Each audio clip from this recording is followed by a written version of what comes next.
Another revelation in the Epstein case earlier today, just 2 days before his death, whatever its cause, Epstein signed his name to a new will.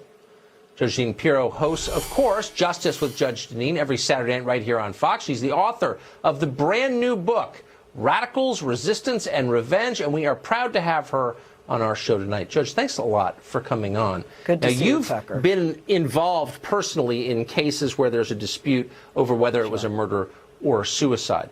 Given your background, what do you make of this? Well, first of all, I think what the medical examiner should have done was she should have listed the manner of death. Understand there are two differences. What actually caused the death, some kind of asphyxiation, but the manner of death can be a homicide, a suicide, or pending, undetermined. So there are 4 investigations going on right now.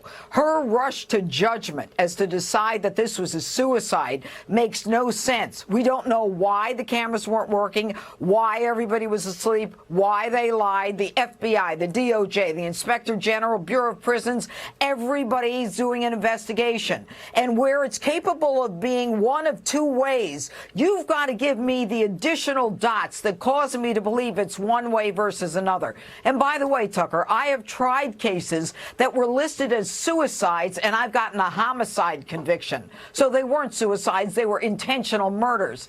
And secondly, the breaking of a hyoid bone. And I've tried strangulation cases. That's classic in a strangulation, not in a hanging. So there is a rush here. I don't know if it's to shut it down, but it makes no sense to me as a prosecutor. Have you seen, finally, cases in your life where the medical examiner was influenced by political concerns or pressure?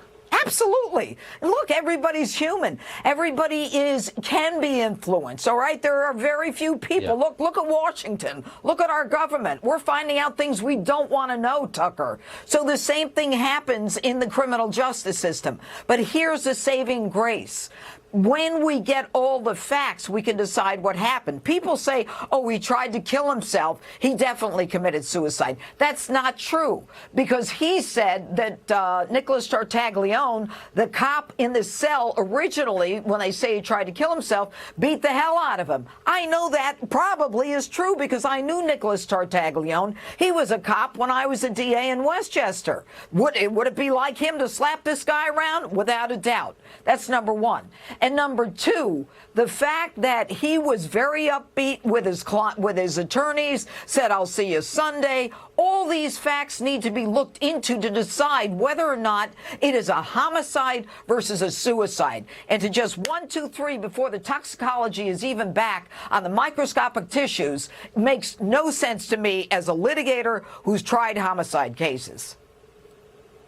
Very quickly, why are there so many people who are insistent that you be quiet and just accept the official version of things? Stop asking questions, stop being a conspiracy nut, and just believe. Why are people insisting on that? Because they haven't done what I've done. If it's for me personally, I don't really care what people say. I did this for 30 years. I was a judge and I ran an office with 40,000 cases a year for 12 years. You figure it out. I went to every homicide. I oversaw every one of them. And I have seen medical examiners say it's a suicide. I look at the autopsy picture. The woman has tweezed her eyebrows. Her manicure is perfect. She's wrapping presents. It's not a suicide. She wasn't depressed. Her husband killed her, and I proved it.